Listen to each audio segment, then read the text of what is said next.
paz do Senhor Jesus, Gabriel Chagas aqui para você, mais um vídeo do nosso canal e hoje com a nossa série o quinto vídeo da nossa série GNAP, de Gênesis Apocalipse, o nosso devocional, onde a gente vai de Gênesis Apocalipse, todos os devocionais no capítulo de número 1. O nosso devocional anterior foi em Números e hoje vai ser em Deuteronômio. Mas antes de você abrir a sua Bíblia, eu quero pedir para você deixar aquele like ungido, se inscrever no canal e ativar aquele sininho para não perder as notificações. Estamos tendo vários vídeos aqui acontecendo no canal e você pode ser edificado por alguns deles. E para você ser edificado, você tem que ativar o sino para não perder essa novidade. E você também pode entrar nos links da descrição, clicar na nossa descrição e conferir todos os nossos materiais, que esses materiais vão ajudar você, com certeza, dentro da área de estudo bíblico e dentro da área de crescer na internet. Se você quer saber um pouco mais sobre isso, clica na descrição após você terminar esse vídeo e você confere aí os nossos materiais.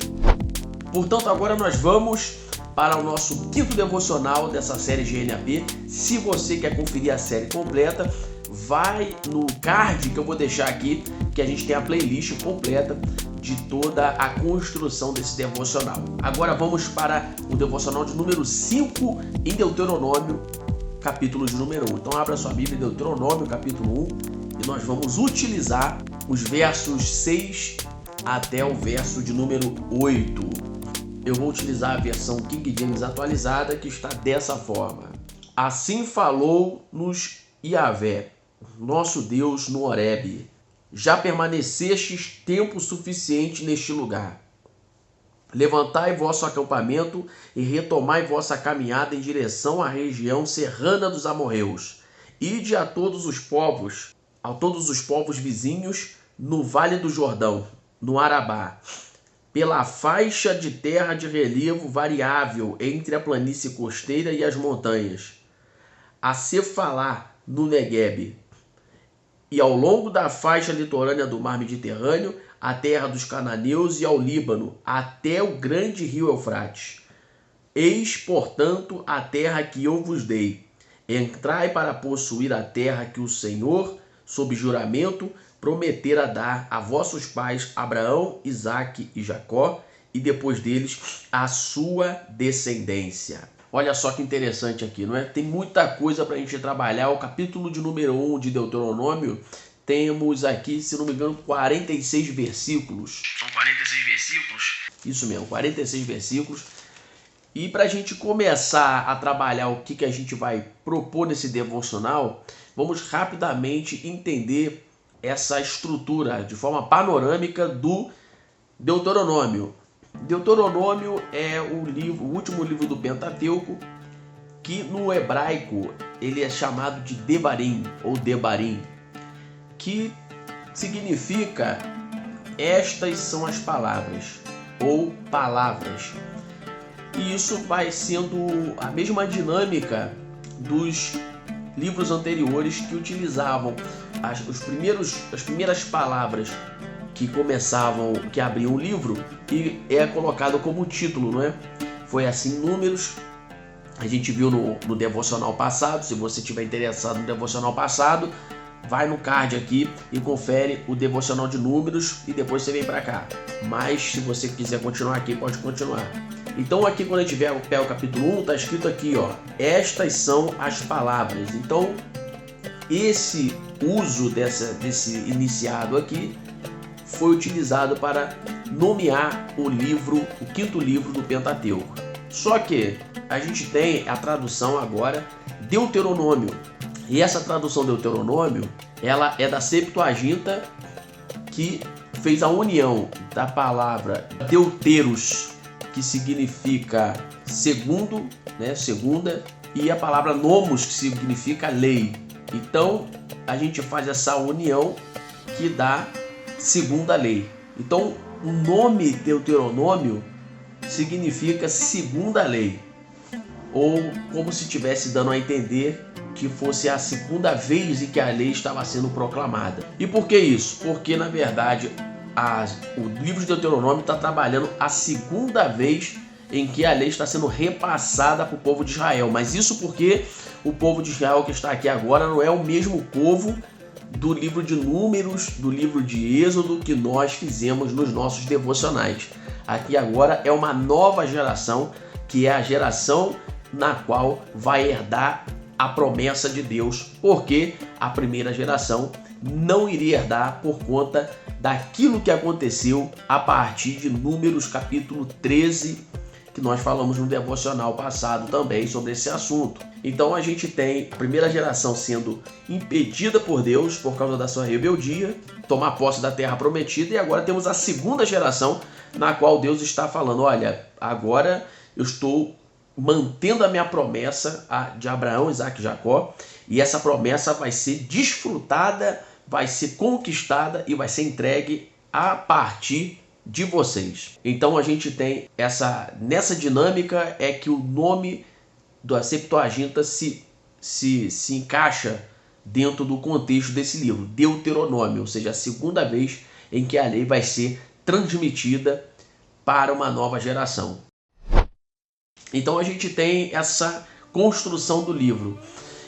Então quando a gente pega essa construção do livro, a gente vai ter 3 discursos principais de Moisés. O livro vai ser dividido em 3 discursos. O primeiro discurso vai ser uma retrospectiva, né, dizendo de forma bem resumida, é uma retrospectiva para mostrar à segunda geração o que aconteceu desde o Êxodo até o instante que eles estão recebendo as instruções finais. Esse primeiro discurso vai pegar do capítulo 1 até o capítulo 4 de Deuteronômio. O segundo discurso a gente vai pegar do capítulo 5 até o capítulo de número 25, tendo um adendo do 26 ao 28, que é tido como o coração de Deuteronômio, não é? Esse segundo discurso de Deuteronômio, segundo discurso de Moisés, é conhecido como o coração de Deuteronômio, porque ali ele vai falar sobre as leis, sobre obediência, e vai fazer uma convocação a essa geração a se manter debaixo dos mandamentos de Deus, tendo ali estabelecido, ali no final desse discurso, as bênçãos de estar cumprindo esses mandamentos e as maldições de não cumprir esse mandamento. E por último, nós temos do capítulo 29 ao 34 o último discurso de Moisés, que esse terceiro discurso vai estar focado na aliança de Deus, em fazer uma convocação, uma nova convocação, para que agora essa nova geração se mantenha debaixo da aliança que Deus já havia feito desde Abraão, havia estruturado com Moisés, mas infelizmente por causa da rebeldia da primeira geração, essa aliança ela sofre uma certa, vamos dizer, uma certa arranhadura da parte do povo de Deus, e Deus, nesse livro, ele vai buscar renovar essa aliança com seu povo por meio da sua fidelidade, não é? E da sua graça e misericórdia. Portanto, agora que a gente já tem o contexto de Deuteronômio, a gente pode seguir para o devocional desse episódio aqui do GNAP, que vai tratar sobre o tema Não repita os erros do passado. E para isso a gente vai se deter no primeiro discurso de Moisés, não é? O primeiro discurso que vai trazer uma retrospectiva daquilo que aconteceu. E a gente vai falar somente no capítulo 1. Então, quando Moisés vai falar com o povo aqui, com a nova geração, ele está com a proposta de trazer o discurso e introduzindo que vai ter um renovo na aliança e vai ratificar a remissão do povo de Israel da escravidão do Egito. O povo foi redimido, o povo foi resgatado, o povo foi liberto. A aliança estava proporcionando não somente uma libertação do Egito, mas uma libertação de dentro para fora e também trazendo uma transformação. Agora eles não seriam mais conhecidos como o povo que foi escravo do Egito, mas agora o povo de Deus que estaria sendo um conquistador de uma terra que já era sua, não é por herança, porque aquela terra já era de Abraão, eles estavam apenas reconquistando aquilo que já era deles e a partir de então se tornando uma nação independente, dirigida e governada por Deus, direcionada por sua lei, pela sua graça e misericórdia. Então a gente tem essa introdução de Moisés nesse começo de discurso para fazer com que eles compreendam isso. Só que no meio disso tudo, nessa retrospectiva, ele não vai apenas focar em trazer à memória o que aconteceu, contar uma história para que essa geração fique passando apenas essa história de geração em geração, mas ali tem lições. E a lição principal que Moisés quer passar nesse capítulo 1, nessa retrospectiva, é para que essa geração que vai tomar posse da terra não repita os erros do passado. Então, para isso, ele vai começar a história aqui no capítulo 1 a partir do episódio dos espias sendo levantados, sendo eleitos ali no meio da convocação de Moisés, lá em Números 13. E então, a partir de então, vai continuar a história sobre a entrada dos espias e a reação deles em relação ao que eles viram na Terra Prometida lá atrás. Para isso ele começa aqui, então a gente vai pontuar aqui alguns versículos que vão nos trazer lições sobre esse assunto para a gente aplicar no nosso devocional. Então a primeira coisa que a gente vê a partir desse episódio sendo contado é que nós temos o verso de número 13 dizendo: elegei homens sábios, inteligentes e combatentes para cada uma das vossas tribos, e eu os constituirei vossos chefes. Isso aqui, Moisés, conforme a gente já pode ver lá no verso de número 9, que vai dizer o seguinte, ó, naquele tempo eu vos afirmei. Então, o que está acontecendo no 13 já é a história sendo contada por Moisés do que aconteceu. Aqui já é a retrospectiva. E nessa retrospectiva, a primeira coisa que a gente pode notar é o seguinte, que lá atrás Moisés levantou homens que eram sábios, inteligentes e capacitados para a função que lhes seria confiada. Então, esses espias não eram qualquer pessoa, não eram pessoas que não sabiam o que ia estar fazendo, não eram pessoas que eram de dificuldade de assimilação de conhecimento, de entendimento. Eles eram pessoas sábias, inteligentes, que teriam que usar essa sabedoria, essa inteligência para traçar estratégias na medida em que fosse espiada a terra para poder, com essa estratégia, Israel conseguir conquistar os desafios da terra. Ainda que Deus tivesse garantido que a terra seria entregue, a instrumentalidade dos homens era utilizar de estratégia, direção e de um ataque preciso que viesse facilitar e não causar danos àqueles que iriam conquistar a terra prometida. Então, para isso, sábios e inteligentes para esta função.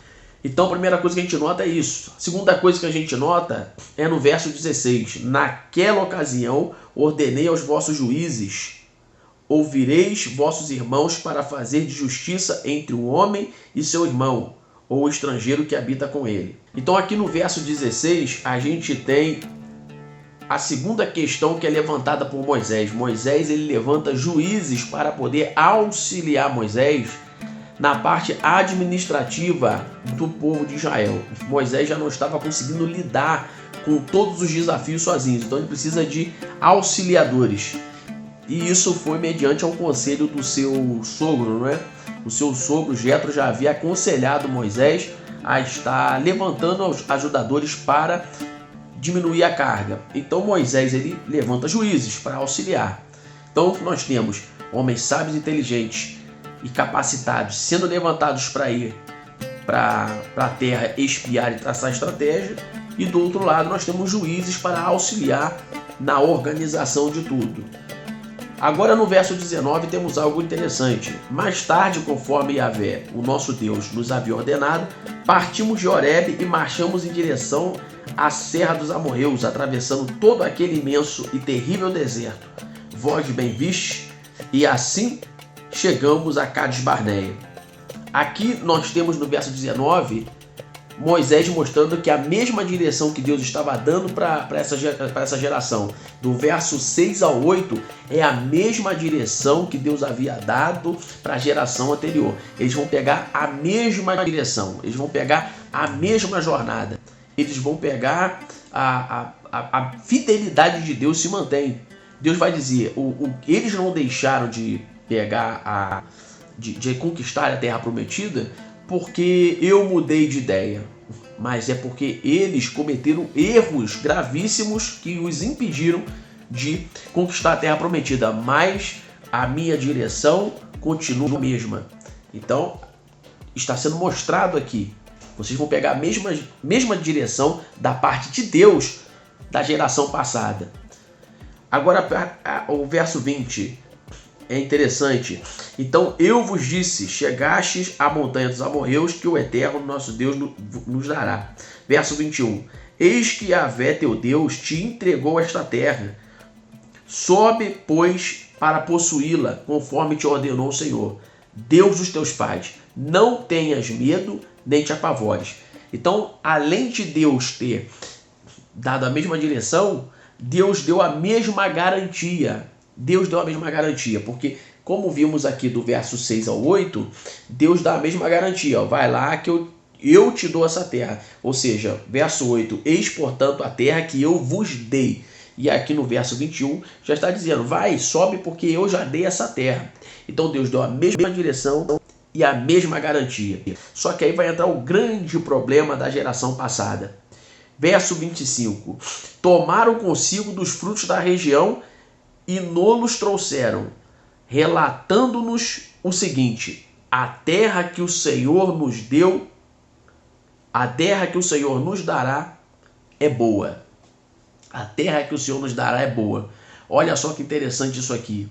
Eles verificaram essa terra aqui realmente tem todas as descrições que Moisés nos trouxe. É uma terra muito boa. Produtiva, frutífera, terra de crescimento, terra de avanço, terra de prosperidade, terra que já tem muita coisa pronta para a gente colher, terra boa. Só que aí, ó, verso 27, verso 26, contudo, vós não quisestes subir, rebelando-vos contra a ordem do vosso Deus. Eles acharam a terra muito boa, mas quando viram os desafios, quiseram dar para trás. Eles queriam as bonanças, mas não queriam vencer os desafios. E o que aconteceu no verso 27? E murmuraste na vossa tenda, o Senhor deve estar com ódio de nós. Fez-nos sair da terra do Egito para entregar nas mãos dos amorreus e nos destruir. E aqui é o ponto-chave para a gente fazer o nosso trabalho de aplicação. Eles, além de não quererem enfrentar os desafios, ainda colocaram o caráter de Deus em xeque, ou tentaram colocar, né? Criticando sobre a decisão de Deus e a direção de Deus. Então o que nós temos aqui agora é o ponto do retrocesso da primeira geração. De modo que eles ficaram 40 dias espiando a terra e Deus os puniu com cada dia sendo equivalente a 1 ano de deserto. Isso a gente vê em Números 14, se eu não me engano, verso 48. Então a gente tem agora a aplicação disso. O que Moisés estava dizendo? Não repita esse erro do passado que foi desencadeado por outros erros, para que vocês não sejam como a primeira geração, não venham herdar a terra prometida. E caso tiverem herdados a terra prometida, não venham retroceder na conquista. E quais são os erros que nós vamos identificar para aplicar para a nossa vida? O primeiro erro não começa aqui no verso 27, não começa aqui no verso 26, nem no 26 e no 27. A gente pensa que o erro começa aqui, mas o erro começa antes, começa lá atrás, dentro do coração do povo, que era um coração de incredulidade e de dura cerviz. Quando a gente volta para o que pontuamos, verso 13, Deus estava dizendo: eu já levantei pessoas sábias, inteligentes e capacitadas para fazer essa função da conquista. Então a inteligência e a sabedoria era para traçar estratégias de conquista. Mas o que esses homens fizeram? Eles usaram a sua inteligência e sabedoria para avaliar a decisão de Deus. E Deus não nos concede sabedoria para avaliar as decisões dele, mas nos concede sabedoria e inteligência para poder agir mediante as decisões dele. Eles estavam querendo avaliar aquilo que estava acontecendo para poder determinar se Deus estava certo ou errado, se a direção de Deus estava certa ou errada. E, se eu não me engano, é 1 Coríntios 3,19, vai dizer que a sabedoria dos homens é loucura para Deus. E quando nós fazemos uma concordância com Tiago capítulo 1, verso de número 5, vai dizer: aquele que tem falta de sabedoria, peça a Deus que ele vai dar deliberadamente. Então Deus, quando ele concede a sabedoria, é a sabedoria da parte de Deus que vai ser seguida de um discernimento, de uma compreensão que vai estar fundamentada na palavra e no exercício da fé. A sabedoria de Deus, ela é exercitada mediante a estruturação da palavra e o exercício da fé. Por quê? Porque é como já a palavra de Deus já nos diz, não é? A pregação da cruz é loucura para o mundo, mas foi a sabedoria de Deus para a salvação do mundo. Então a gente tem isso, logicamente eu fiz uma paráfrase aqui do que é dito nas Escrituras Sagradas. Então, da mesma forma que a pregação da cruz é loucura para o mundo, mas é a sabedoria de Deus para poder trazer salvação ao mundo, isso é tido como sabedoria, compreendido como uma sabedoria de Deus para nós, mediante o nosso exercício da fé. Então, essas pessoas, elas tinham que chegar na Terra Prometida e elas iam verificar realmente: olha, os caras são gigantes, eles são guerreiros, são mais altos, mais fortes do que nós e tem muito mais tempo de batalha do que a gente. Humanamente, é impossível a gente ganhar. Mas se Deus falou que vai dar para a gente essa terra, então a gente vai conquistar. Como que a gente conquista? Vamos utilizar a nossa inteligência, a nossa sabedoria vinculada ao exercício da fé e as orações a Deus. Se Deus falou que vai dar, ele vai cumprir. Então era para isso que era para ser utilizado. Mas o primeiro erro deles é que dentro do coração deles, eles estavam o tempo todo avaliando o que Deus estava fazendo. Não avalie aquilo que Deus está fazendo. Você pode até querer fazer um questionamento saudável, você pode até querer declarar a Deus a sua dúvida, declarar a Deus a sua falta de compreensão, confessar isso em oração, mas jamais perca o temor a Deus a ponto de querer avaliar as suas decisões. As decisões de Deus são absolutamente precisas e são de grande resultado. Deus nunca dá uma direção que não venha a dar resultado. Agora, o que nós temos que fazer é avaliar as nossas decisões. E as nossas decisões devem ser avaliadas para que nós não venhamos repetir os erros no futuro. Quais as decisões que você tem tomado diante das decisões que Deus já determinou sobre a sua vida? Deus já te deu uma direção, Deus já te deu uma palavra do que vai ser feito, do que vai acontecer, mas qual o nosso posicionamento, qual é a nossa decisão diante dessa decisão máxima de Deus? Será que estamos nos posicionando para usar a sabedoria que Deus nos deu para poder agir mediante a decisão de Deus? Ou estamos tentando avaliar o que Deus tem que fazer ou o que Deus tem que deixar de fazer? Segundo ponto, juízes foram levantados, não é? Aí aqui, quando acontece a parte da rebelião, aqueles juízes foram levantados para auxiliar Moisés. Mas o que eles fazem? Eles se viram contra Moisés no ato da rebelião, a ponto de que todo Israel se vira contra Moisés, a não ser Josué e Calebe. Então aqueles juízes que foram levantados para auxiliar, eles no final acabam atrapalhando, quase sabotando a liderança de Moisés. E como que a gente sabe disso? Porque nenhum deles herdou a terra prometida, a não ser Josué e Calebe. Qual é o ensinamento que nós temos? Deus nos levantou para poder auxiliar no progresso do seu plano e não para atrapalhar o seu plano.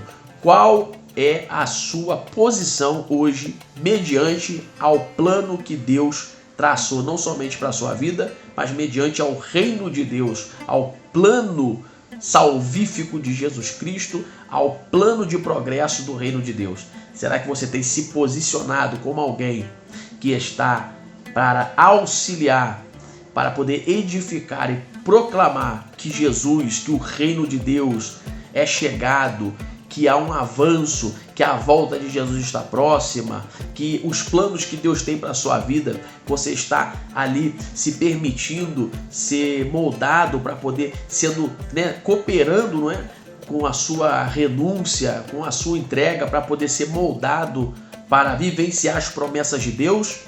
Ou você tem resistido a isso, você tem se rebelado a isso, você tem endurecido a sua cerviz para poder tentar fazer com que a promessa aconteça mais rápido e no final das contas você está atrapalhando o que Deus está fazendo. Então, esses juízes, eles acabaram atrapalhando o progresso desse plano. Não atrapalharam Deus, mas atrapalharam a si mesmo, não é? Porque Deus, ele nunca perde nada, não é? Deus nunca se atrasa, Deus nunca perde nada. A terceira questão que nós vemos aqui é a direção, não é? A direção que eles tomaram, não é? Eles tiveram uma direção de caminhar para Cades Barneia, para ali partir para expiação, para poder espiar, né? Para poder espionar, para fazer a espionagem de toda a terra e durante esses 40 dias traçar as estratégias. Então, quando eles chegaram lá, eles já receberam uma palavra de encorajamento. Não tenha medo e não se apavorem. Isso significa que Deus já estava avisando. Vocês vão ver alguma coisa que pode abalar as suas estruturas, mas não se deixem abalar pelas aparências. Então, outra coisa que Moisés está querendo trazer para a nova geração: não repita o erro de se abalar com as aparências, com a estrutura do desafio. O desafio pode ser visivelmente, de forma física, gigante, mas se Deus já determinou, se Deus já falou, a batalha está ganha, a batalha de vocês não precisam se apavorar e não tenham medo. Vocês podem até na hora tomar um choque, mas recomponham-se mediante a fé, e nessa recomposição da fé vocês continuem, porque Deus não vai colocar vocês em nenhuma cilada. O erro que não poderia ser repetido: incredulidade, atrapalhar o andamento da obra, não se apavorar com os desafios que seriam vistos na primeira vez. E a quarta lição que nós podemos aprender que é o capítulo, que é o verso 26, não é? Que, contudo, vós não quiseste subir, rebelando-vos contra a ordem do vosso Deus. A quarta lição: não desistam quando encontrarem o desafio. Não retrocedam e não se rebelem contra Deus por causa do tamanho do desafio. O desafio pode ser grande, mas o Deus que nos chamou é muito maior. Mediante a esse erro, foi desencadeado o erro principal, que foi o erro do número 27, do versículo 27. Que eles murmuraram nas suas tendas e fizeram o quê? Falaram: Deus deve estar com ódio da gente, e ao invés dele nos trazer a vitória, eles nos colocaram na mão dos amorreus. O que eles estavam dizendo? Eles estavam falando mal do caráter de Deus. Eles acusaram Deus de Deus ser uma espécie de traidor, como se ele tivesse dito, na verdade, sabe o que aconteceu? Deus ficou irado com a gente e ele jogou essa de que a gente vai para lá que eu vou dar a vitória, mas no final ele quer nos entregar na mão dos amorreus. Então isso significa que eles estavam chamando Deus de traidor e de mentiroso. Só que isso, pessoal, não foi dito apenas como um lamento, isso não foi em forma de lamento, uma coisa que que falaram sem saber, falaram por impulso. Eles falaram isso com o coração programado. A incredulidade, a rebeldia do coração desse povo era tão grande que o coração deles já programaram isso. Eles não fizeram questão de parar e traçar estratégia. Os caras são grandes, como que a gente conquista? Eles não fizeram questão de falar para Moisés, olha só, a gente está com medo, ora a Deus aí, porque se Deus falou que vai dar vitória, fala para ele dar a estratégia. Eles não fizeram nada disso. Eles pegaram e imediatamente acusaram Deus de traidor, de mentiroso. Isso fez com que Deus desse o checkmate naquela geração. E Moisés estava trazendo um ensino: não duvidem do que Deus está falando. Não percam o temor a Deus. Não repitam esses erros do passado, porque se vocês repetirem esses erros, vocês podem até conquistar a terra prometida de alguma forma, mas vocês vão rapidamente perder a posse dessa terra. Não repitam esses erros. Aí Deus dá o decreto e eles agora querem se arrepender. Mas só que eles não sentem arrependimento, eles sentem remorso. Porque na medida que eles sentem remorso, eles falam: não, Senhor, agora nós vamos para a batalha, agora nós vamos para a guerra. Aí o que Deus fala? Não, agora vocês não vão para guerra nenhuma, porque eu não vou com vocês. Vocês pegam o caminho e voltam lá pelo caminho do Mar Vermelho, e vocês vão voltar lá para o Horebe. Vocês vão voltar lá para a questão do Sinai. Pega o caminho do Mar Vermelho de volta. Aí o que eles fazem? Vão fazer, sabe o quê? Verso de número 41, vai dizer o seguinte, ó: vós, porém, me rogaste, pecamos contra Yahvé nosso Deus, vamos subir para lutar, conforme nos ordenou o Senhor nosso Deus. Cada um dentre vós preparou-se com armas de guerra, achando que seria fácil subir aquela região montanhosa. Então o Senhor falou comigo: dize-lhes, não subais, nem luteis, para não serdes vencido por vossos inimigos, pois eu não estarei no vosso meio. Verso 43. Assim vos comuniquei, contudo, não me ouvistes, rebelando-vos contra as ordens do Senhor, subistes presunçosamente em direção à montanha. E o que aconteceu? O povo amorreu aniquilou todos que subiram a montanha para guerrear. Qual o último erro que a gente encontra aqui nessa primeira parte do discurso? No capítulo 1, depois de receber uma advertência de Deus, continuar desobedecendo. Porque aí o que acontece? Deus falou, vai para a guerra. Aí eles falam, não, a gente não vai não. Aí Deus falou, então vocês não vão mais para a guerra, pode voltar. Aí ele fala, não, agora nós vamos para a guerra. Então, ou seja, é o tempo todo querendo ir contra aquilo que Deus está falando. E o resultado é morte. O resultado é perda de promessa. Então, esses são os erros que nós identificamos aqui. Mas como que a gente pode aplicar também isso para o nosso dia a dia? Identifique os erros que você tem cometido no passado. Que você tem cometido no passado, você cometeu no passado e que você vem cometendo ao longo da jornada. E corrija esses erros. Não repita os erros do passado para não perder a promessa que te aguarda no futuro. Deus estava dando um alerta. Eu volto aqui para o verso 6 ao 8, que é antes dessa retrospectiva. Deus dizendo para essa geração, vocês já passaram tempo suficiente aí. Ou seja, Deus já tinha falado no Números 14, 48, que a cada um dia iria equivaler a um ano. Cada um dia de espionagem equivaleria a um ano de deserto, por causa da desobediência.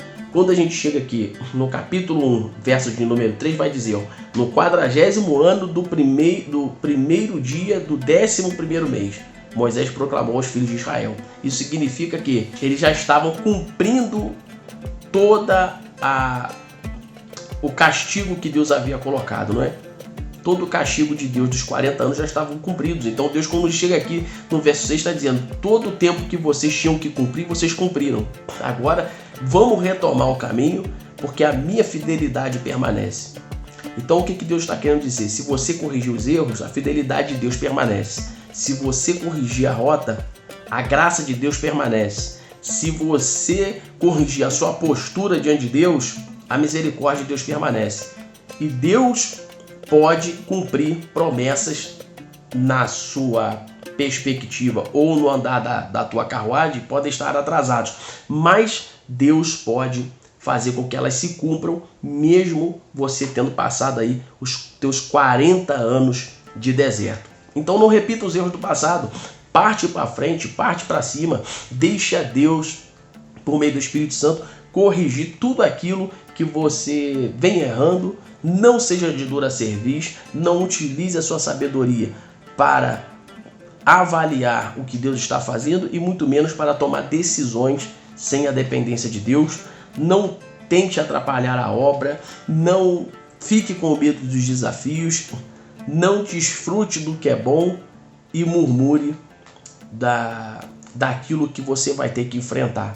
Enfrenta com a graça de Deus. Você pode questionar a Deus na sua dúvida. Nós somos seres humanos, a gente não compreende a totalidade, a visão de Deus é muito maior que a nossa visão é limitada, mas nós podemos chegar a Deus, questionar, perguntar, podemos dizer que estamos com dúvida, dizer que a gente quer desistir.